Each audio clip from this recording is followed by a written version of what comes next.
रामेश्वर के परिवार में उसके 2 शादीशुदा बेटे थे जो हमेशा आपस में लड़ते रहते हैं। इसी वजह से रामेश्वर दोनों को अलग करने का फैसला लेते हैं। तुम दोनों हमेशा आपस में लड़ते रहते हो, इसीलिए मैंने फैसला किया है अब तुम दोनों अपने अपने परिवार के साथ अलग रहोगे ताकि घर में शांति बनी रहे। मैं घर की सभी चीजों को दोनों में आधा आधा बांट दूंगा। रामेश्वर घर की सभी चीजों को अपने दोनों बेटों में बराबर बराबर बांट देता है। आखिर में इनकी एक गाय बच जाती है। मैंने तुम दोनों को सभी चीजें बराबर दी है, मगर इस गाय को तुम दोनों में नहीं बांट सकता, इसीलिए ये गाय मेरे पास रहेगी। रामेश्वर अब बारी बारी से दोनों बेटों के घर खाना खाने जाया करता था। कुछ वक्त बीतने के बाद दोनों बेटे रामेश्वर से चिढ़ने लगे। वालिद साहब, मेरा खुद ही इतना बड़ा परिवार है, मेरी बेगम थक जाती है सबके लिए खाना बनाते बनाते। कल से आप अपना खाना खुद बनाइए। रामेश्वर अपने बड़े बेटे से कुछ भी नहीं कहता और चुपचाप अपने छोटे बेटे के पास पहुंच जाता है। बेटा, मेरे लिए कुछ खाना बचा है क्या? वालिद साहब, कल तो आप मेरे घर खाया था ना, आप बड़े भाई के घर क्यों नहीं जाते? हमेशा मैंने ही ठेका थोड़ी ले रखा है आपको खाना खिलाने का। कोई बात नहीं बेटा, मैं भूखा ही रह जाऊंगा, मुझे खाना मत खिलाओ, मगर कम से कम अपने इस बूढ़े बाप को इस बुढ़ापे में ताना तो मत सुनाओ। रामेश्वर समझ जाता है कि अब दोनों बेटे उसकी देखभाल नहीं करेंगे, इसलिए वो अपनी गाय को लेकर जंगल की ओर चला जाता है। चलो गाय माता, अब इस घर में हम दोनों के लिए कोई जगह नहीं है, हम दोनों जंगल में रहेंगे। वहाँ तुम्हारे लिए तुम्हारा चारा होगा और मैं दूध पीकर काम चला लूंगा। गाय को साथ लेकर चलते चलते रामेश्वर एक घने हरे भरे जंगल में पहुँच जाता है। वो वहाँ पर घास फूस की मदद से गाय के लिए एक छोटी सी गौशाला बनाता है। गाय को वहाँ बांधकर वो खुद सामने ही एक बड़े से पीपल के दरख्त के नीचे बैठकर भगवान की साधना करने लगता है। अब रामेश्वर सुबह शाम गाय का दूध पीता है और भगवान की साधना में लीन रहता है। इस हरे भरे जंगल में रामेश्वर को बहुत सुकून और शांति महसूस हो रही थी, पर तभी जंगल से गुजर रहे 2 लुटेरों की नजर रामेश्वर की गाय पर पड़ती है। ये गाय तो हमारे पास होना चाहिए, इस बूढ़े के पास नहीं। दोनों लुटेरे रात के अंधेरे में कहीं से एक बैल लेकर आते हैं और उसे गौशाला में गाय की जगह पर बांधकर गाय को अपने साथ ले जाते हैं। गाय जोर जोर से रम्हाने लगती है। रामेश्वर भगवान की साधने में इतना विलीन रहता है कि उसे कुछ भी सुनाई नहीं देता। सुबह जब उसे भूख लगती है तो वो दूध दूहने के लिए गाय के पास जाता है। वो गौशाला में जाता है तो देखता है कि वहाँ पर गाय की जगह बैल बंधा है। रामेश्वर समझ जाता है कि उसके साथ धोखा हुआ है। हे मालिक, मैं आपकी इबादत में इतना मसरूफ था कि चोर मेरी गाय को लेकर चले गए और मुझे पता भी नहीं चला। मुझे आप पर पूरा भरोसा है कि आप मुझे उदास नहीं करेंगे। रामेश्वर इतना कहकर पीपल के दरख्त के नीचे बैठकर दीपक जलाता है और भगवान की साधना में लीन हो जाता है। दूसरी ओर दोनों लुटेरे उस गाय को ले जाकर एक साहूकार को बेच देते हैं। साहूकार जी, ये कामधेनु का है, इसका दूध बहुत पौष्टिक है, जिसे पीकर आपके बच्चे पहलवान बनेंगे। पहलवान। ये लो पैसे और गाय को बाहर खूंटे में बांध दो। साहूकार लुटेरों को गाय के बदले 10,000 देता है। दोनों लुटेरे पैसे लेकर गाय को बाहर खूंटे पर बांधने के लिए जाते हैं, पर गाय इनके हाथों से छूट जाती है और भाग जाती है। अब क्या करेंगे भाई? पैसे तो मिल गए हैं ना, चलो जल्दी से भागो यहाँ से। दोनों लुटेरे यहाँ से भागकर होटल में खाना खाने के लिए जाते हैं। देखा कैसा बेवकूफ बनाया उस साहूकार के बच्चे को।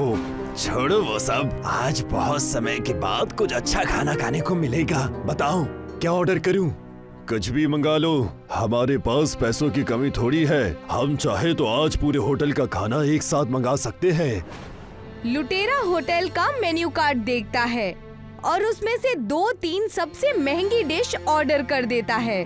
दोनों लुटेरे अपने ऑर्डर का इंतजार करते हैं। दूसरी ओर साहूकार दूध दूहने के लिए गाय के पास आता है तो देखता है कि खूंटी पर गाय है ही नहीं। साहूकार समझ जाता है कि उन दोनों लुटेरों ने उसके साथ धोखा किया है। वो पुलिस में उन दोनों लुटेरों की कंप्लेन करता है। पुलिस वाले लुटेरों को ढूंढते ढूंढते होटल पहुंच जाते हैं, जहां दोनों लुटेरे अपने ऑर्डर किए गए खाने का इंतजार कर रहे हैं।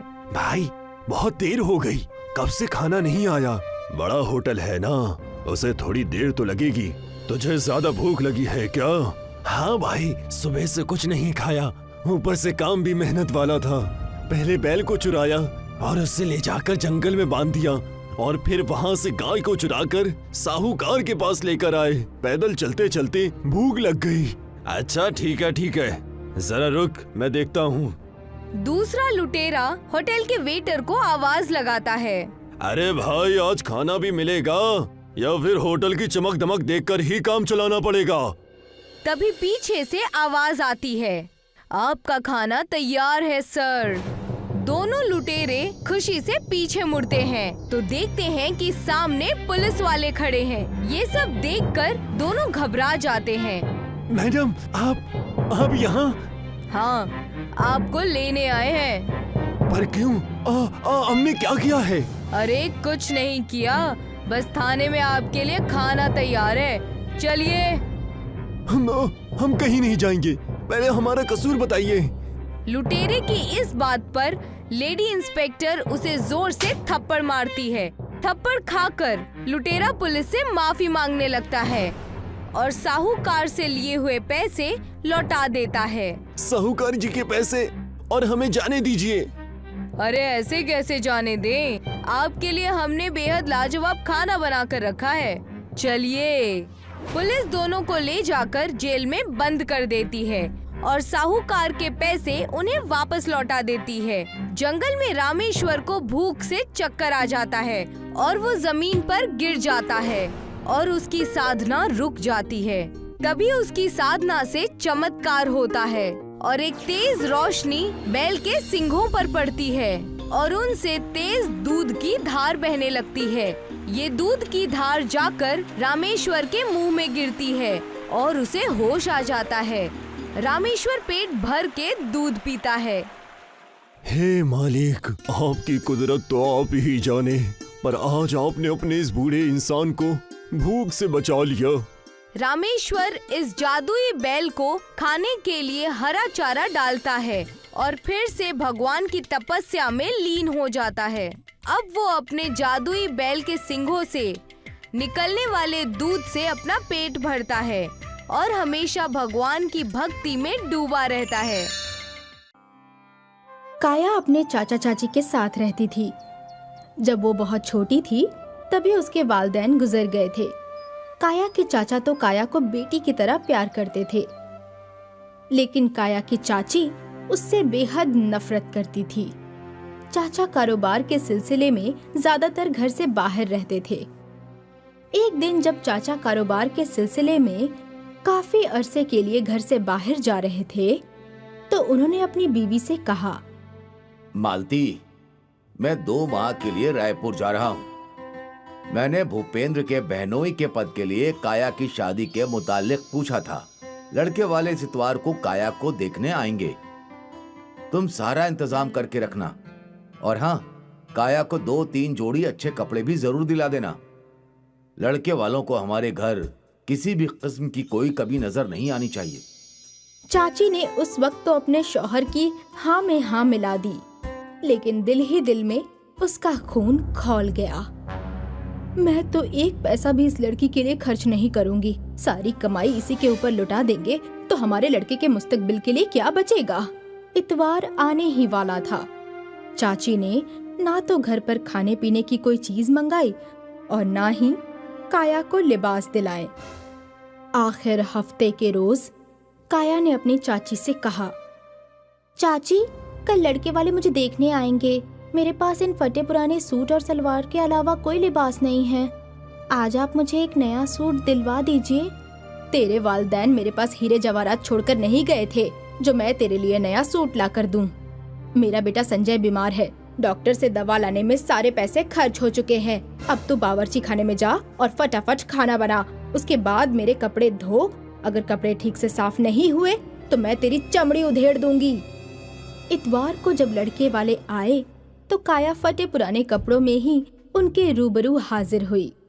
छी छी छी छी छी, इस गंदी गरीब लड़की से हम शादी नहीं करेंगे। चलो बेटा घर चलते। काया को उस रोज बेहद शर्मिंदगी महसूस हुई। वो रोती हुई दरिया के पास गई। मेरा अब इस दुनिया में कोई नहीं है। वालिद का इंतकाल हो चुका है। चाची भी मुझसे नफरत करती हैं। चाचा मुझसे प्यार करते हैं लेकिन वो हमेशा घर से बाहर रहते हैं। मैं जिंदा रहकर क्या करूं? मुझे दरिया में डूबकर मर जाना चाहिए और हमेशा के लिए तकलीफों से आजाद हो जाना चाहिए। काया नदी में कूदकर जान देने ही वाली थी कि तभी उसकी नजर दरिया में डूब रहे एक बैल पर पड़ी। बैल को डूबता देख काया को उस पर दया आ गई। काया दौड़कर कहीं से एक रस्सी लेकर आई।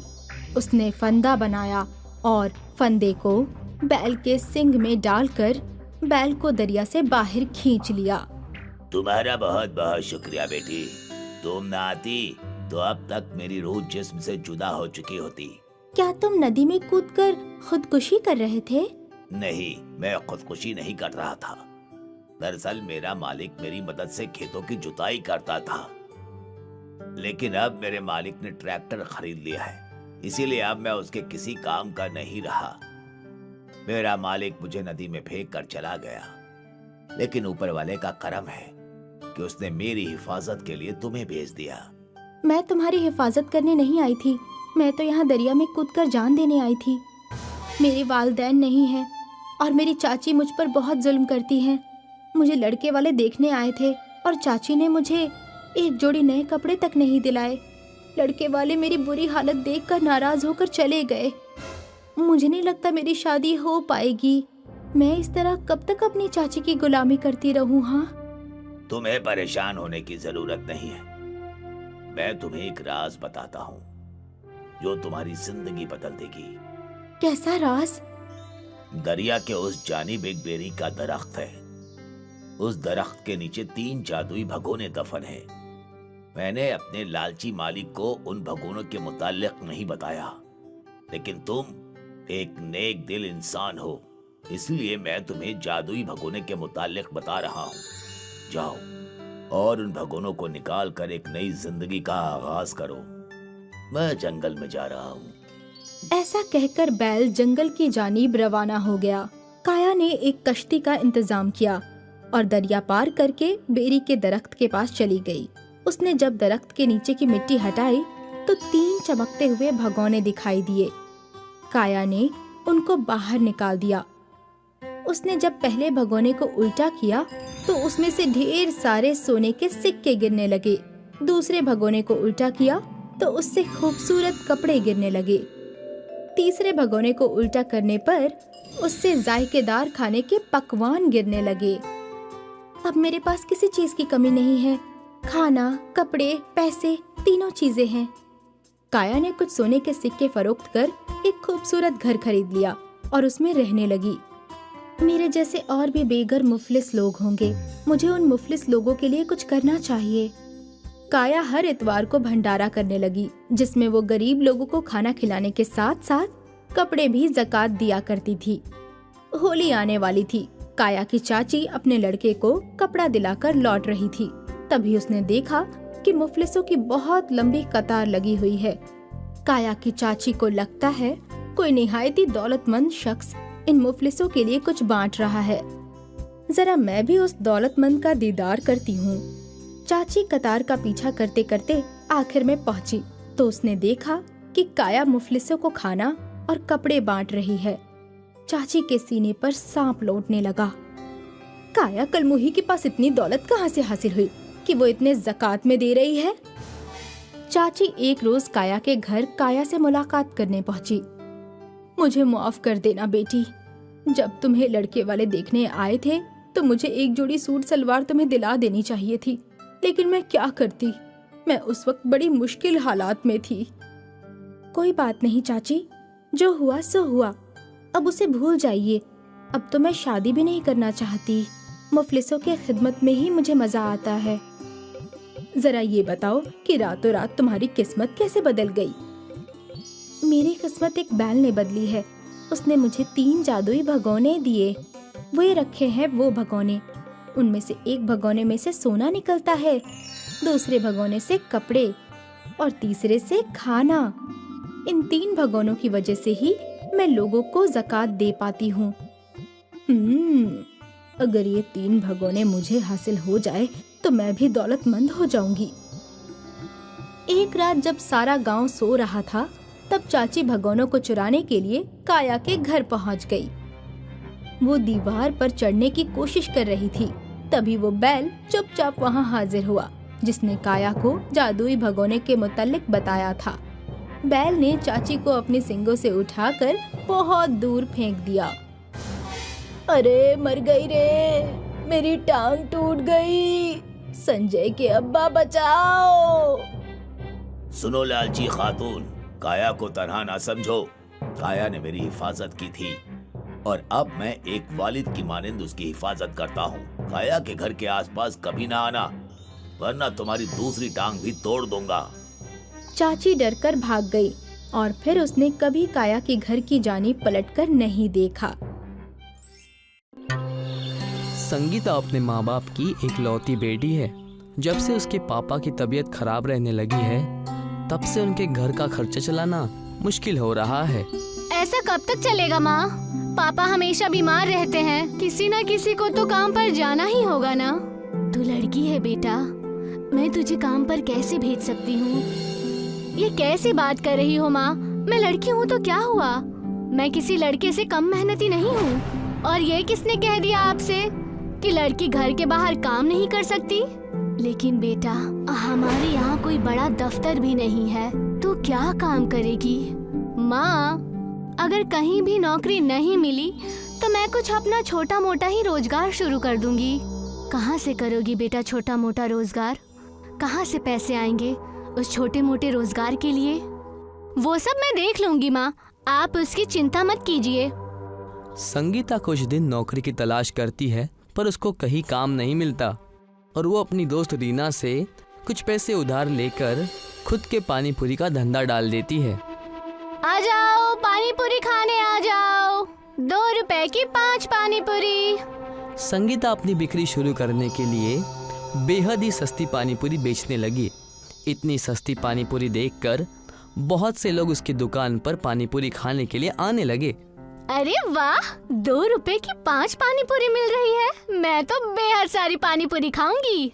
हाँ हाँ खा लेना। पहले ये तो बताओ कितने की चाहिए? आप मुझे 10 रुपए की दे दो। संगीता उस लड़की को पानी पूरी देने लगती है और वो लड़की जल्दी जल्दी पानी पूरी खाने लगती है। अरे वाह, आज तो मजा ही आ गया। पहली बार पानी पूरी खाकर मेरा पेट भर गया है। अब तो कुछ और खाने का मन ही नहीं कर रहा। ऐसे कैसे मन नहीं कर रहा? आपने तो 10 रुपए की पानी पूरी मांगी थी, अभी तो बस 6 रुपए की ही हुई है। आपको अभी और 4 रुपए की पानी पूरी खानी होगी। सच कह रही हूँ, अब तो मैं एक भी पानी पूरी नहीं खा सकती।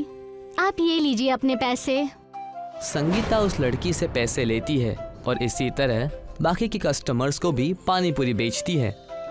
आज पहले ही दिन उसकी सभी पानी पूरी बिक जाती है। ये देखकर सामने की दुकान वाली बिमला उससे बड़ी चिढ़ने लगती है।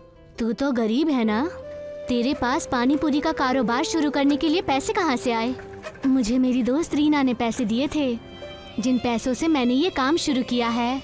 क्या तूने मेरी बेटी रीना से पैसे लिए हैं और मेरी दुकान के सामने पानी पूरी बेचकर मेरी दुकान बंद करवाना चाहती है? अभी जाके रीना की खबर लेती हूँ। बिमला घर जाकर रीना को बेहद सुनाती है कि उसने संगीता को पैसे क्यों दिए। तुझे पता भी है कि तेरी वो दोस्त तेरे से पैसे लेकर तेरी माँ की दुकान बंद करवाने पर तुली हुई है। आप किसकी बात कर रही हो माँ? तूने जिसे पैसे दिए हैं ना, उसी संगीता की बात कर रही हूँ मैं। आज के बाद अगर तूने उसे पैसे दिए ना, तो तेरी शादी करके तुझे ससुराल भेज दूंगी मैं। अपनी माँ से डांट खाने के बाद रीना बेहद उदास हो जाती है और अब वो संगीता की मदद ना करने का फैसला करती है।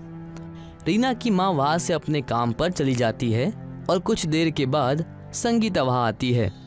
यार, आज मेरी पानी पूरी बेचने का काम बेहद अच्छा चला। आज पहले ही दिन मेरी सारी की सारी पानी पूरियाँ बिक गई। क्या तू मुझे कुछ और पैसे देगी?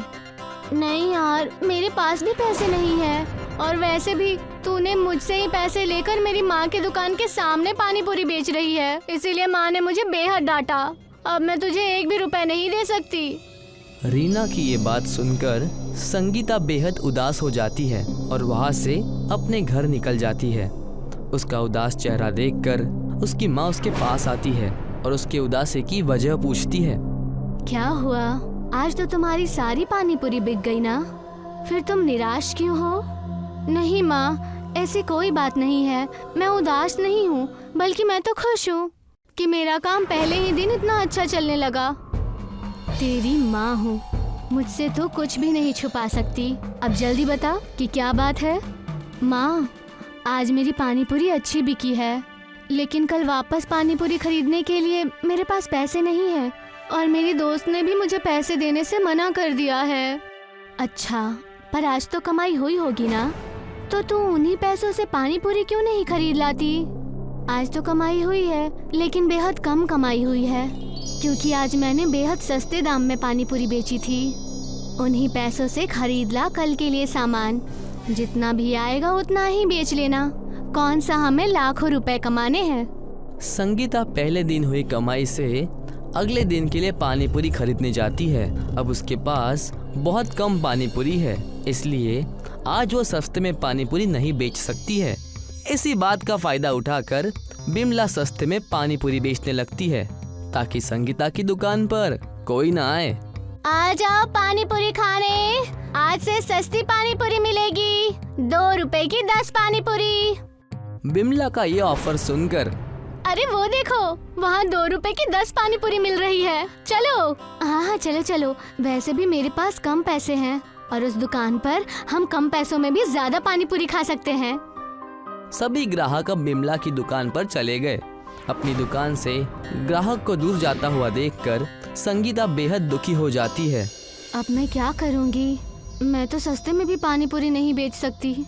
अगर मैंने ऐसा किया तो मेरा बेहद घाटा हो जाएगा। और वैसे भी मेरे पास ना ज्यादा सामान है और ना ही पैसे। इससे अच्छा तो मैं पानी पूरी ही नहीं बेचूंगी। देखती हूँ कि आंटी कितने दिन तक सस्ते दाम में पानी पूरी बेचेंगी। संगीता की दुकान ना चले, इसलिए बिमला कई दिनों तक बेहद ही सस्ते में पानी पूरी बेचती है। लगता है आंटी जानबूझकर मेरे साथ ऐसा कर रही हैं, इसीलिए मुझे भी अब दिमाग लगाकर काम करना होगा। अब संगीता बिमला से सस्ते में पानी पूरी खरीदते हैं और बहुत सारी पानी पूरी अपने ठेले पर जमा कर देती है। और जब बिमला की सारी पानी पूरी खत्म हो जाती है तो वो अब सही दाम पर ग्राहकों को पानी पूरी बेचने लगती है। 10 रुपए की 2 पानी पूरी है, आ जाओ चटपटी पानी पूरी खाने के लिए।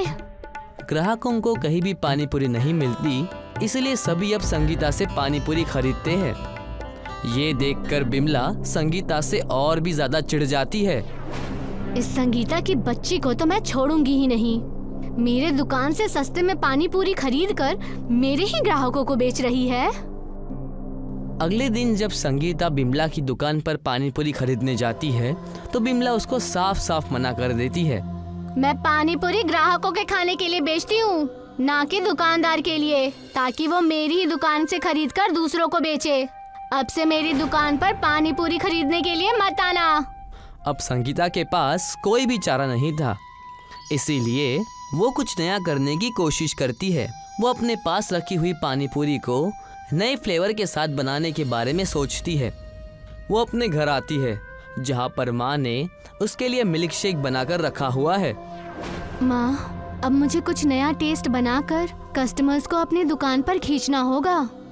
ये ले, पहले मिल्क शेक पी ले, बेहद थक गई होगी तू।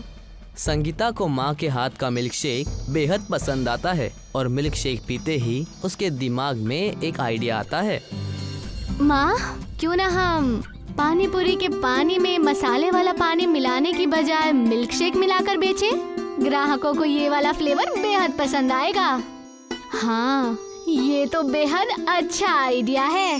वैसे भी गर्मी का समय आ गया है, लोगों को पानी पूरी के साथ साथ मिल्क शेक भी पीने को मिल जाएगा। और हमारे पास खुद की गाय भी तो है, दूध की कोई कमी नहीं होगी।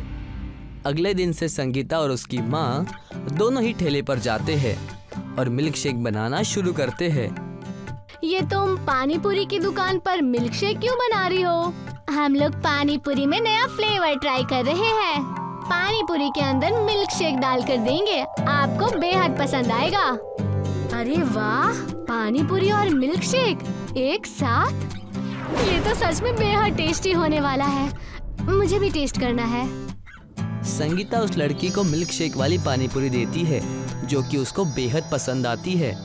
वो लड़की बहुत सारी मिल्क शेक वाली पानी पूरी खाती है और संगीता को पैसे देकर चली जाती है। अब तो हमारा पानी पूरी का काम अच्छा चलेगा। ग्राहक बेहद खुश होके गया है हमारी दुकान से। अब संगीता की दुकान पर मिल्क शेक पानी पूरी खाने के लिए ग्राहकों की भीड़ लग जाती है। ये देखकर बिमला अपनी पानी पूरी बेहद ही सस्ते में बेचने लगती है।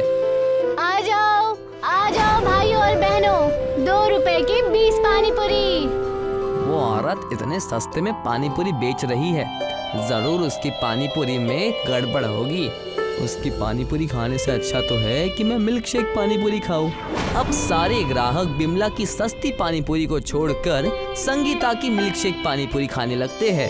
जल्द ही संगीता के मिल्क शेक पानी पूरी का धंधा तेजी से बढ़ने लगता है और वो अपने माँ के साथ हंसी खुशी से रहने लगती है। महाराष्ट्र के एक जिले में महेंद्र मिसल पाव बेचा करता था।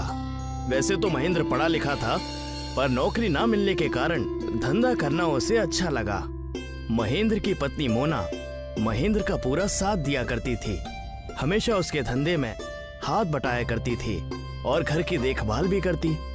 महेंद्र और मोना हर सुबह मिसल पाव की दुकान खोलते और पूरे दिन दुकान चलाकर उसे बंद कर कर शाम को घर चले जाते। शहर में होने के कारण कई और दुकानें भी थीं और ज्यादातर मिसल पाव की दुकानें थीं। आज एक मिसल की दुकान और खुल गई। मत्तू हलवाई ने अपने हलवाई का काम छोड़कर मिसल पाव बेचना शुरू कर दिया।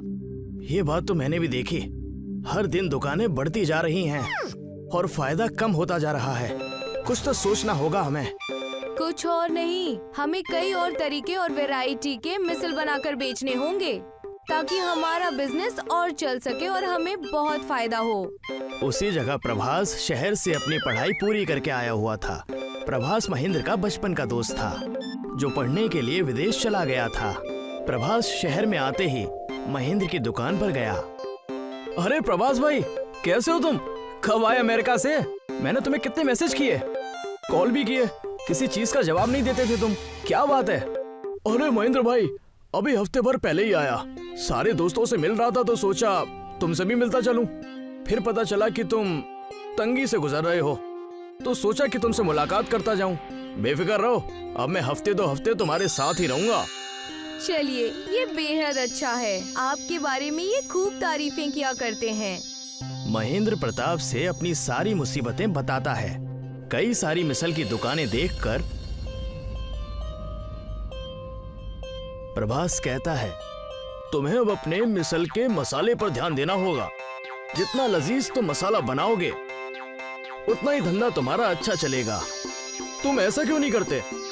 वैरायटी के मसाले बेचा करो। वैरायटी के मसाले, इसका मतलब? तरह तरह के मिसल, जैसे मटका मसाला मिसल, खारी मसाला मिसल और कई तरह के। मटका मसाला मिसल तो हमारे पास ही बिकती है, ग्राहकों की भीड़ लगी रहती है उनके पास। तो तुम खारी मसाला खोल दो, इससे तुम्हारा काम और आसान हो जाएगा। इसमें तुम्हें सुबह चाय वाली खारी लानी है, अच्छा सा फ्राई करना है, उसके ऊपर सारे मिसल के मसाले डालने हैं और खारी मिसल पाव तैयार। महेंद्र प्रभास की बातें समझ चुका था, बस उसे पैसों की दिक्कत थी। नया खर्चा करने के लिए उसका जी सहम सा गया था और ये बात प्रभास पहले से जानता था। हम जरूर ऐसा ही करेंगे, लेकिन कुछ दिनों बाद क्योंकि इतने पैसे लगाना फिलहाल हमारे बस की बात नहीं है।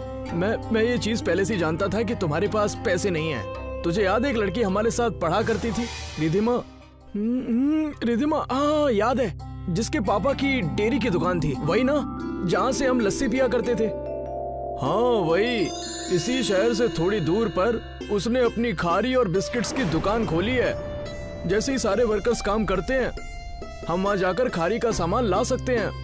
प्रभास और महेंद्र दोनों ही रिधिमा की दुकान के पास जाते हैं। रिधिमा से मिलते ही महेंद्र और प्रभास अपनी बातें उसे बताते हैं। वो महेंद्र की मदद करने के लिए तुरंत ही तैयार हो जाती है। मैं मान तो जाऊंगी, लेकिन एक शर्त पर। जहाँ तुम्हारी दुकान है वहाँ मत खोलो। इस जगह पर बहुत सारे फैक्ट्रीज और बहुत सारे मील्स हैं। अपना बिजनेस यहाँ करो, देखना फायदा ही फायदा होगा। मैं कोशिश करूंगा, लेकिन यहाँ आकर नई शुरुआत करनी होगी। जिंदगी का बड़ा फैसला होगा। मैं मोना से बात करूंगा और पूरी कोशिश करूंगा। रिधिमा और प्रभास की बात सुनकर महेंद्र अपनी पत्नी से जाकर सारी बातें करता है। तब तक महेंद्र का दोस्त प्रभास फिर से अमेरिका लौट चुका होता है। अगर हमें वहाँ जाकर धंधा करना है तो पैसों की जरूरत होगी। नई जगह लेकर रहना होगा। आप बेफिक्र रहिए जी, मैं अपना मंगलसूत्र गिरवी रख दूंगी और हम वहाँ जाकर खारी मसाला फ्राई बेचेंगे।